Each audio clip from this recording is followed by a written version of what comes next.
Assalamualaikum warahmatullahi wabarakatuh. Salam rahayu, salam sehat untuk saudara-saudaraku yang dari Jakarta. Saya mengucapkan banyak terima kasih atas dukungan dan nanti bisa menyambut acara karawitan ngisi budaya, yaitu nanti menampilkan satu gamelan, musik gamelan, kedua nanti ada tampilan gambyong, yaitu menunjukkan dawuh dalem sampeyan dalem Kanjeng Sunan Kubono kaping 10 atau kaping 11.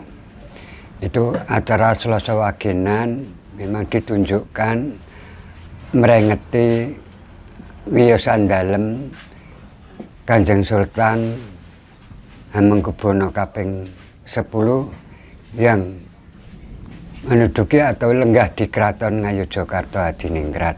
Salam Rahayu, Assalamualaikum warahmatullahi wabarakatuh. Perkenalkan, nama saya Setewa Yudi. Saya di Paguyuban Ngesi Budaya sebagai wakilnya.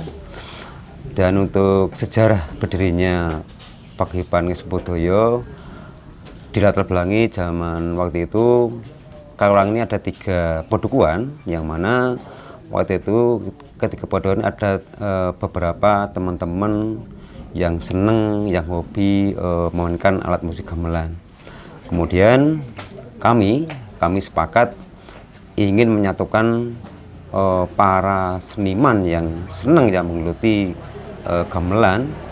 Akhirnya di tahun kurang lebihnya di tahun 1997 kita berhasil mengumpulkan teman dan kita menggabungkan semua pengrawit di Kalurang yang tergabung dalam satu wadah yang kita namakan dengan Ngesi Budaya.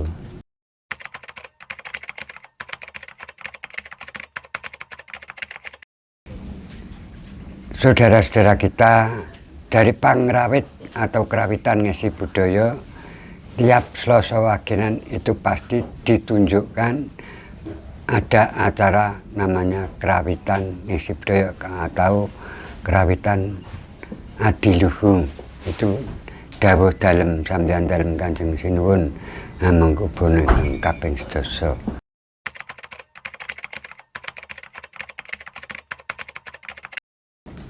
Apa yang menjadi tujuan kami? Yang pertama, kami memang ingin melestarikan budaya atau gamelan, yang mana ini menurut kami ini adalah merupakan tinggalan atau warisan dari leluhur yang adiluhung, dan yang menurut kami juga yang di zaman ini gamelan udah apa ya, ketinggalan, banyak penggemarnya itu sangat sedikit banget. Bahkan kami khawatir jangan sampai apa yang kita punya ini menjadi suatu saat nanti akan hilang. Maka kami dengan teman-teman sepakat kami akan menggeluti, menyenangi, dan kita ada regenerasinya. Kita sudah membentuk beberapa regenerasi anak muda supaya mereka kita kenalkan dan supaya mereka juga menyenangi. Suatu ketika nanti mereka akan melanjutkan apa yang dari cita kami. Dari itu, dari kita sendiri tidak bisa kalau tidak disengkuyung dengan rekan-rekan paguyuban. Dari warga Kalurang, khususnya Kalurang Barat, Kalurang Timur, di sini ada Kalurang itu cuma bukan Kalurang, tapi ada Kalurang Selatan, Kalurang Timur, Kalurang Barat. Ini warga satu Kalurang. Itu sangat-sangat mendukung. Apalagi di tempatnya, posisinya di tempat kagungan dalem, jadi rekan-rekan semua satu sambil mengelola rasa, belajar dengan iringan gending gamelan yang sudah disediakan atau diberikan sama ngerso dalem, dikatakan mengalap berkah di dalem pesanggeran dalem Ngesi Gondo Kalurang. Itu tujuan kita semua dan Paguyuban Ngesi Budaya ikut nguri-uri kebudayaan yang sudah dilaksanakan atau tinggalan nenek moyang atau leluhur kita semua. Jadi warga Kalurang masih ikut menguriri kebudayaan yang sudah dijalankan leluhur atau eyang-eyang dulu semua.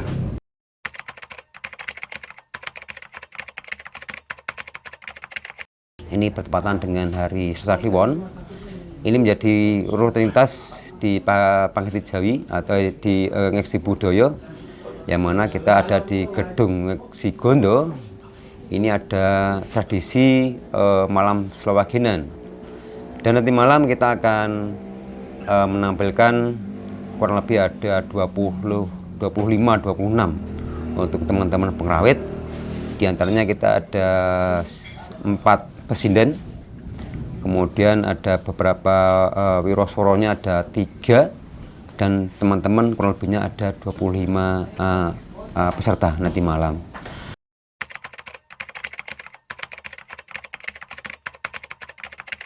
Jadi 1 bulan itu latihan 2 kali.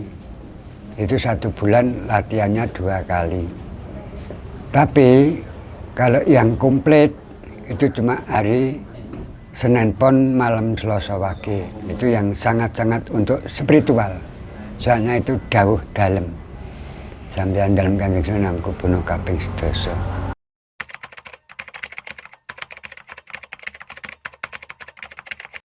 Mengharapkan mudah-mudahan nanti kalau sudah menyaksikan, mendengarkan gending yang sudah disampaikan, nanti bisa untuk meresapi, bisa memahami, oh ini mudah-mudahan nanti paguyuban budaya nanti sangat-sangat maju, bagus, sesuai dengan harapan.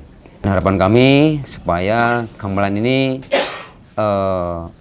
banyak yang seneng, dan supaya suatu saat nanti kita nggak akan hilang, nggak akan ditelan zaman, dan kita tetap lestari. Gamelan ini dicintai oleh semua masyarakat, terutama di kalangan dunia pun sekarang mengenal gamelan Jawa khususnya. Apalagi kalau orang asing itu senengi, kalau orang kita itu nggak seneng kok, saya rasa kok saya sangat prihatin. Ini jadi harapan saya, semoga gamelan ini tetap dilestarikan sampai anak cucu saya nanti dan nggak akan hilang di telan zaman.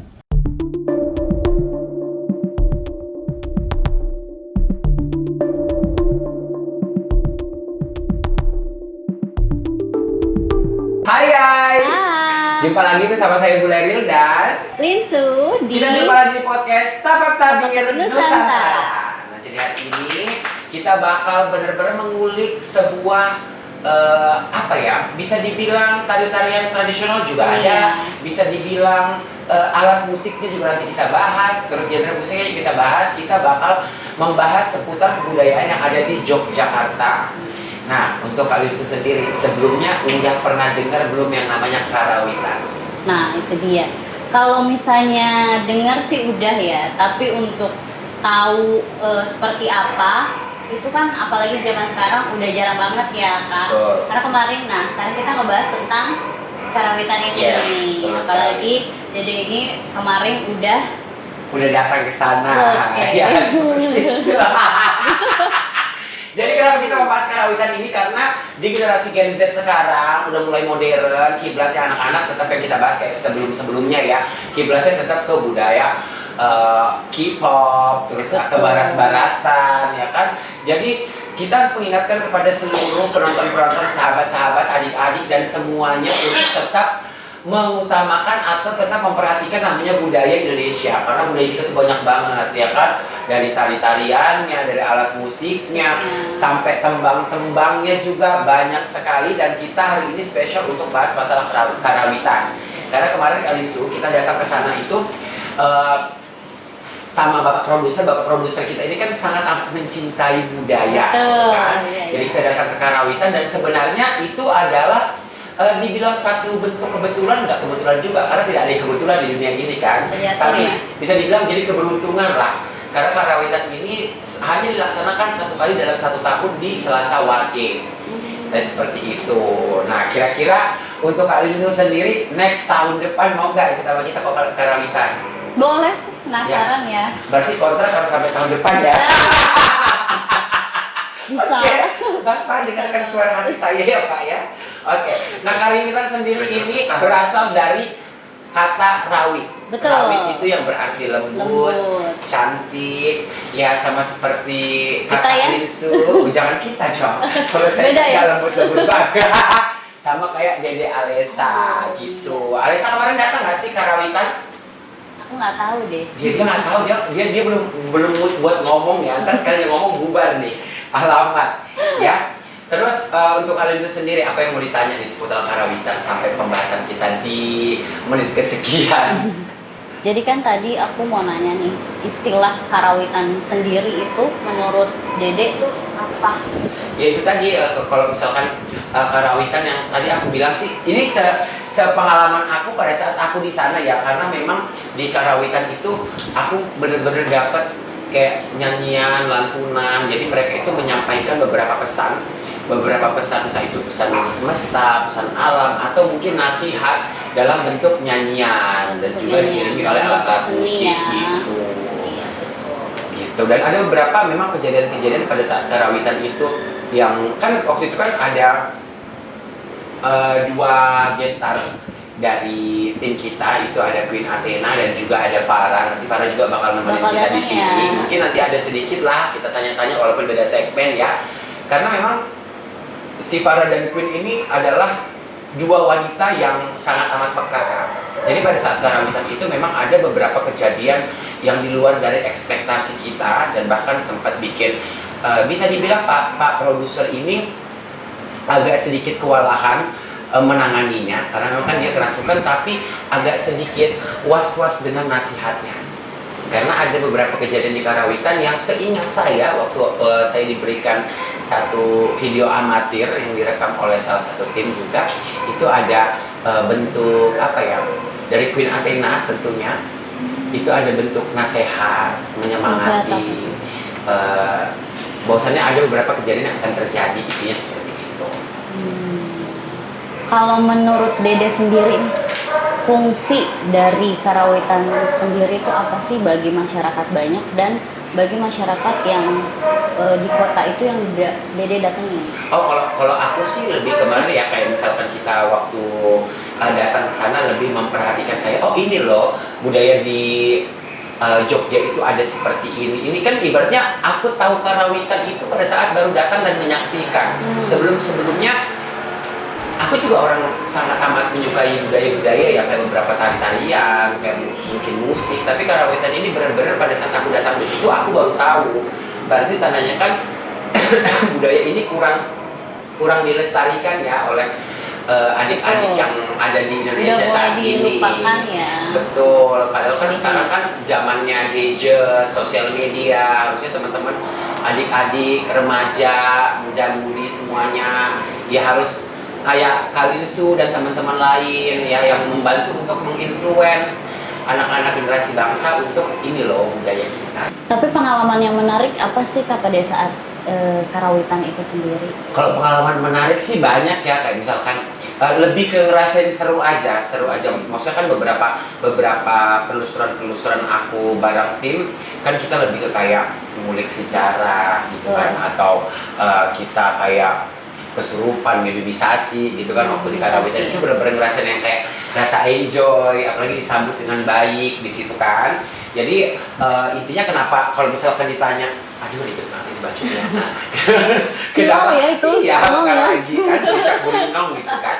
Jadi kenapa kita bisa dibilang enjoy, karena pada saat hari itu tuh kita kenal namanya Pak Min. Pak Min ini adalah bisa dibilang bisa sahabat atau kerabatnya Bapak produser, yang memang setiap kali kita ke daerah Jogja, Merapi, kita pasti makan di Sate Donald itu. Gitu.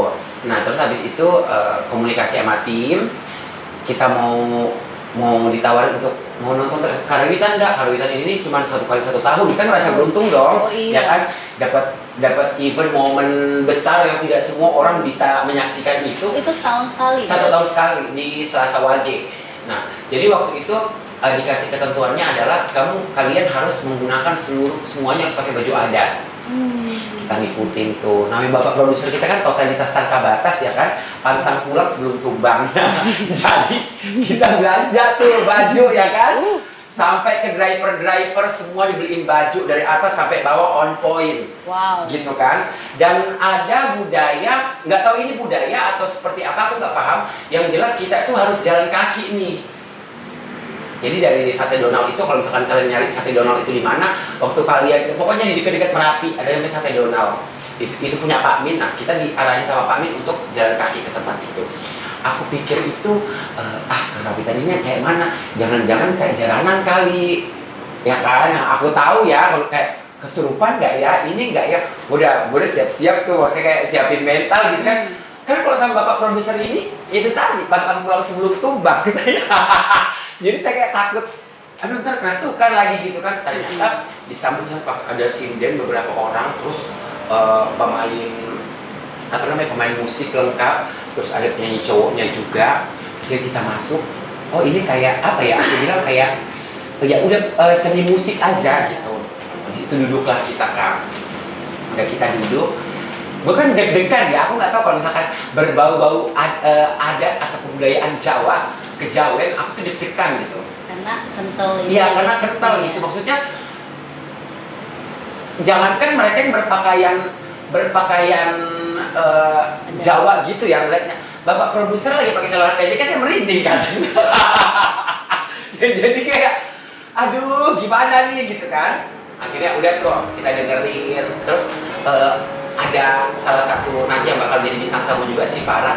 Farah, lu ngerti nggak sih yang kayak gini-gini? Ini tuh maksudnya apa? Karena kan aku tidak memahami ya, maksudnya dari segi bahasanya yang mereka ini itu apa. Jadi ada beberapa lagu gitu yang dijelaskan, ini tuh mereka tuh menuangkan semuanya tuh rata-rata lewat lagu gitu. Jadi kan mereka menuangkan nilai-nilai kebudayaan itu lewat lagu untuk jadi kayak menyadarkan betul ya, sekali. membangunkan kesadaran tentang nilai-nilai moral. Betul. Jadi kayak ada beberapa lagu yang misalkan Farah, tapi kalau misalkan lagunya ini artinya apa ya? Ini artinya apa ya?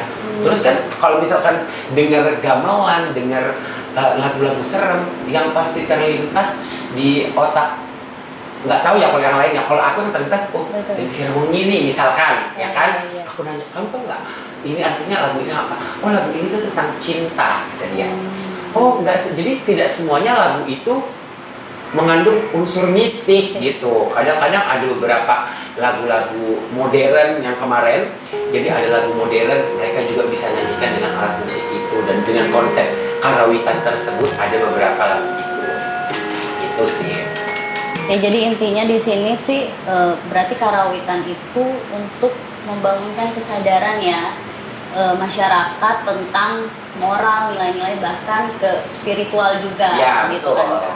Betul. Jadi banyak banget sih kayak pengalaman spiritual kayak beberapa. Maksudnya kan kayak tadi aja, kayak misalkan kita bilang ini 1 kali dalam 1 tahun di Selasa Wajib. Iya, betul. Balik lagi ke Jogja ataupun Bali, kita banyak orang punya uang, banyak orang punya waktu, tapi belum tentu mereka punya kesempatan kalau misalkan tanah tersebut tidak memanggil kita untuk datang atau berkunjung ke sana. Itu adalah kepercayaannya ya. Oh, iya. Tapi memang benar kayak pengalaman karawitan kawan itu pengalaman yang panjang banget kata aku. Ada kesan, ada pesan. Itu tuh benar-benar yang perjalananku kemarin waktu karawitan itu benar-benar perjalanan komplit. Maksudnya kayak nilai-nilai dapat semuanya nilai sejarahnya, pesan alamnya ada, terus pesan untuk diri sendirinya juga ada, habis itu pembersihannya ada, pokoknya banyak deh yang bisa aku dapat.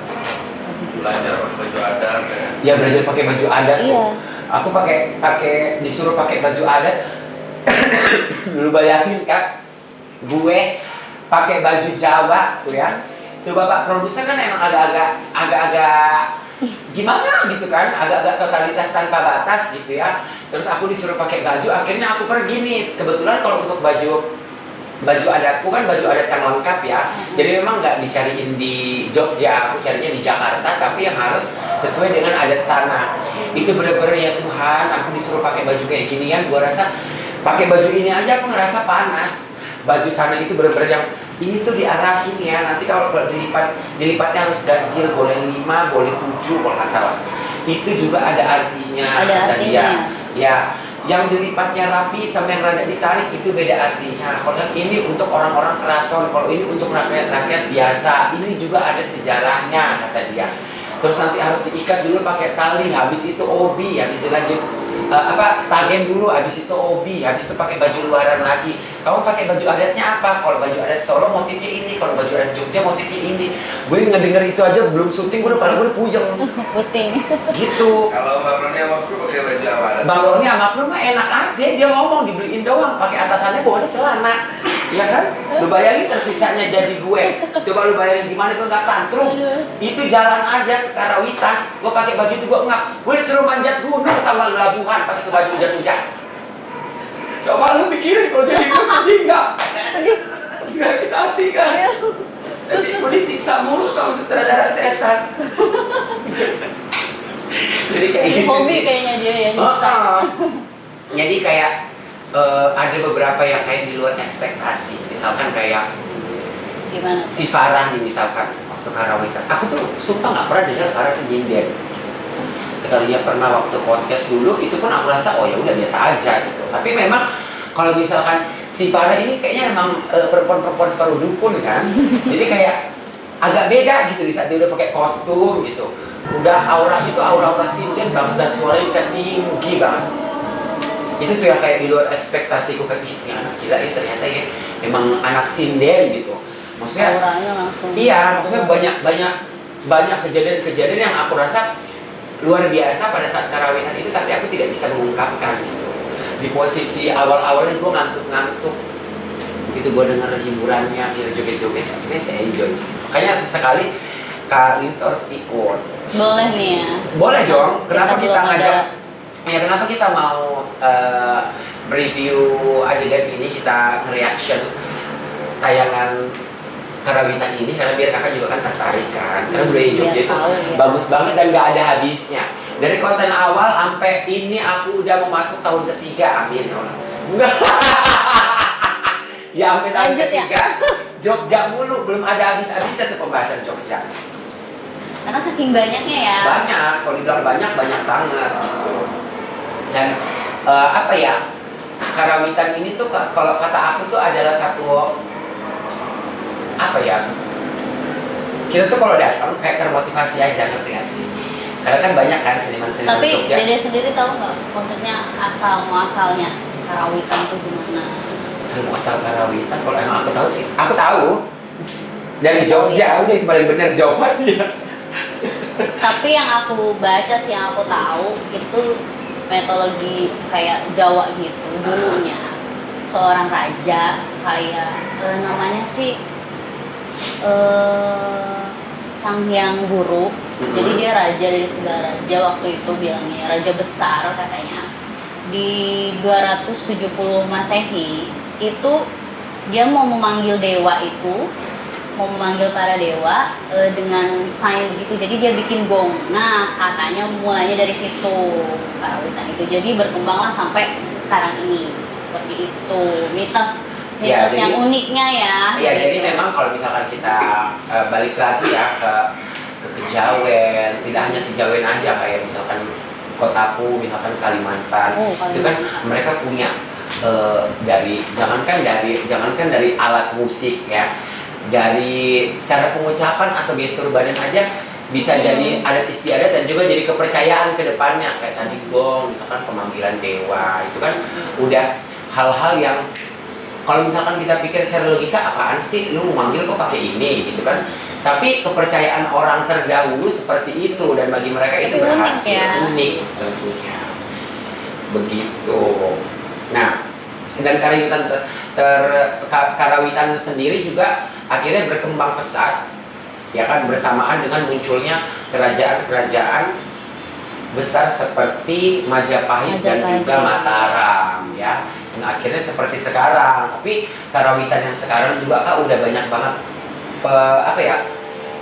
perkembangan. Jadi tidak pure tradisional banget. Ada yang udah dicampur sama yang kayak tadi aku bilang lagu-lagu modern. Akhirnya jadinya Jadi lebih konten menarik, konten. ya. Ya mungkin itu adalah cara seniman-seniman yang sudah lebih dulu untuk menarik minat anak-anak Gen Z gitu ya. Berarti nanti videonya ditayangin ya? Betul, nanti bakal ada videonya di sini. Jadi juga ada beberapa penayangan-penayangan yang aku rasa nanti kalian bakal memahami. Tapi yang paling, aduh gimana ya ngomongnya ya? Gimana? Ada yang paling ini sih, yang paling terasa kebersamaannya itu waktu selesai karawitan. Walaupun mungkin ini tidak masuk dalam rangkaian ya, tapi aku merasa kebersamaan, mungkin tanda alam, lebih ke tanda alam ya. Aku bisa menyimpulkan bahwasanya karawitan itu akan menjadi satu pertemuan terakhir Waduh. bagi timku kemarin. Nah, kalau misalkan mungkin diambil nanti bakal menyaksikan. Kalau misalkan diperhatiin, aku dan tim itu kita kalau makan ngumpul. Mau kita lagi di rest area, kita berangkat, kita makan kumpul. Pasti Tapi ngumpul. di karawitan itu benar-benar terpecah. Kalau kita kan momen lagi bersama ya, kita nggak jelas ini di mana. Oh iya.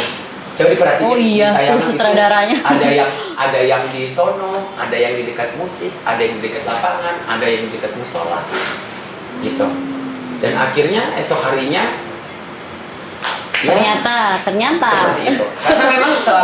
Karena memang kalau misalkan soal kebersamaan timku itu paling tidak pernah berpencar masalah makan. Baru hari itu. Baru hari itu. Ya. Anda ya berarti. Hah? Tanda-tanda. Ya, sebenarnya kalau perjalanan orang udah banyak tandanya sih. Iya. Oh, oke.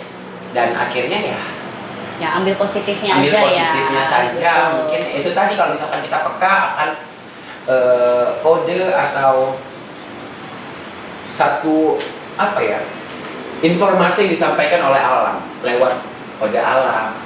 Atau mungkin cuaca juga bisa. Bingungnya tuh kenapa ya? Apanya? Bingungnya tuh malah sama sutradaranya ini loh. Heeh. Kalau itu ya gitulah. Ya kan kalau bapak sutradara jangan ditanya sayangnya. Saya suka tantrum kalau pasti. Ya. Jadi seperti itu Kak. Gitu. Menarik ya. Menarik sekali. Jadi kalau misalkan kali ini next ke Jogja harus nonton namanya Karawitan. Betul. Dan masih banyak sih kota-kota lain juga yang kita belum Banyak jelajahin banget. ya. Kalau bisa gitu. Betul. Banyak banget yang nanti bakal kita bahas di podcast Tapak Tabir Nusantara. Ya jadi untuk gak kapok dong kalian buat ikut sama kita terus ya kan. Untuk kita membangun chemistry agar kita bisa Kompak ya. kita bisa keliling seluruh Nusantara untuk menyampaikan informasi-informasi tentang Nusantara, sejarahnya, ya kan. Habis itu ada artis istiadat, budaya, atau mungkin tari-tarian, atau mungkin baju-baju adat, ya kan. Iya, gara-gara Tabir Nusantara ini aku jadi suka nih sama kebaya, iya, baju-baju cucok. adat. Bagus ya Anda ya bajunya. Kayak apa? Cewek-cewek Kejawen gitu. Oh, ya. Anda? Kalau saya kayak cewek-cewek Surabaya, yang kayak gitu-gitu kan, kayak biduan-biduan Pantura gitu, manca. Ya jadi apa lagi yang kakak mau tanya sama aku? Pas ketika di acara situ, vibes-nya ada yang beda nggak sih gitu? Pas ketika menyaksikan acara karawitan tersebut. Agak sedikit berbeda sih Kak. Agak sedikit berbeda. Gimana Karena tuh? basically kan saya cewek klub banget ya. Enggak bercanda.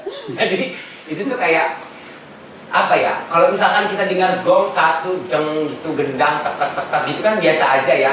Tapi karena dimainkan secara bersamaan itu jadi kayak ada harmoni yang bikin kita ngerasa kayak kita tuh kayak ada di dimensi lain gitu. Dan itu pun juga dibenarkan oleh Pak Min yang bawa kita ke situ. Jadi kalau kita dengerin tembang-tembang karawitan gitu kali ya sebutannya. Iya, iya. Kalau salah tolong dibenerin dari netizen. Itu kayak ada di dimensi lain gitu. Wow. Gitu. Itu kan padahal kita cuma diminumin apa namanya?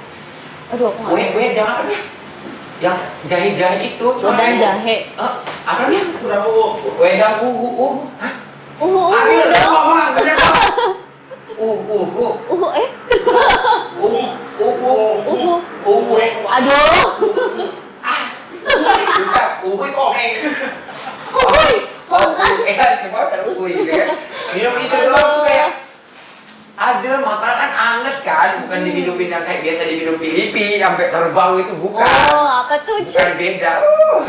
Agak beda. Jadi kayak oh iya bener sih enak gitu. Jadi kayak lebih ke recharge kayak kita relaksasi gitu. Dan memang cocok sih kalau aku bilang kenapa kita dibikin relaksasi karena alam bilang udah kamu relax dulu ya karena besok kamu bertengkar lagi. Ada kejadian gitu ya? Ya, mau kayak mana ya? Udah saya juga capek ngomongnya. Ya udah kayak gitu aja. Dek, aku tuh sebenarnya agak sedih juga ya karena seni karawitan ini itu udah jarang kita lihat gitu. Jangan sampai seni karawitan ini, seni gamelan ini sampai punah giliran atau sudah diakui negara lain baru deh kita cuap-cuap sibuk. Nah, gitu. Terus menurut Dede gimana nih? Ya kalau kata aku sih harus lebih itu aja. Kita tuh udah gampang, sesuatu tuh gampang viral ya kan. Sesuatu gampang, pokoknya sekarang tuh gampang booming. Tidak ada salahnya kalau misalkan kita menginfluence teman-teman atau adik-adik. Ya atau itu adalah salah satu kayak sanggar ya, bisa dibilang sanggar ya sih kemarin ya. Sanggar atau apa? Sanggar. Nah salah satu sanggar di sana paguyuban itu pun paguyuban yang lumayan bagus, tapi mungkin ada kurang dilirik lah ya sama masyarakat atau generasi sekarang gitu. Tidak ada salahnya untuk ikut atau kalau misalkan tidak bisa ikut karena tidak ada waktu, minimal membagikan ini loh budaya yang ada di kotaku, ini loh budaya yang ada di kota ya. Karena orang luar aja sampai datang loh. Banyak ya yang tertarik dengan budaya-budaya kita. Jadi ya kalau misalkan diambil tarik kesimpulan, aku hanya bisa memberikan kalian gambaran dari contohnya adalah beberapa alat musik yang ada di situ. Gong punya karakter yang berbeda, terus angklung punya karakter yang berbeda. Alat musik lain juga ada punya karakter yang berbeda, sama seperti manusia. Walaupun kita berbeda karakter, berbeda pemikiran, kalau misalkan kita disatukan dengan satu harmoni yang luar biasa, pasti akan menimbulkan atau menghasilkan sesuatu yang indah, entah di telinga atau di pandangan mata kita. Itu aja. Cocok. Untuk teman-teman jangan lupa like, komen, dan subscribe. Nyalakan tombol notifikasi untuk mendapatkan video postingan selanjutnya dari Tapak Tabir Nusantara. Bye bye. Terima kasih.